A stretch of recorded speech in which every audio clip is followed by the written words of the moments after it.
10वीची परीक्षा केंद्रावर पोलिसांचा असणारा कडेकोट बंदोबस्त सोलापूर फेब्रुवारी-मार्च 2025 मध्ये होत असल्याने माध्यमिक शालांत परीक्षा 10वी आज शुक्रवार 21 फेब्रुवारी 2025 पासून सुरू होत आहे। जिल्ह्यातील 184 केंद्रावर 65,585 विद्यार्थी परीक्षा देणार आहेत। दरम्यान मराठी म्हणजेच भाषा विषयाच्या पेपराने 10वीच्या परीक्षेला प्रारंभ होत आहे।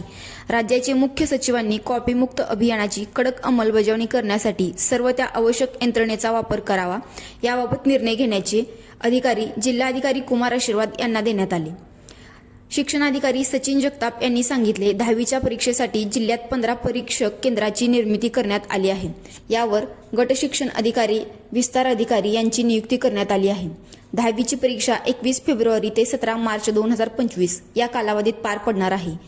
परीक्षा केंद्रावर विशेष पोलिसांचा बंदोबस्त तैनात असणार असून बैठे पथकही नेमण्यात आली आहेत। परीक्षा केंद्र परिसरात कलम 144 लागू करण्यात आला। संवेदनशील केंद्रावर शिक्षण विभागाचे विशेष लक्ष असणार आहे। शिवाय सीसीटीव्ही कॅमेऱ्याच्या माध्यमातून परीक्षा केंद्रावर लक्ष ठेवण्यात येणार असल्याने माध्यमिक शिक्षण विभागाचे सांगितले। शहर व जिल्ह्यातील अनेक परीक्षा केंद्रावर आज परीक्षेला येणाऱ्या मुलांचे आनंदी वातावरण स्वागत करण्यात आले।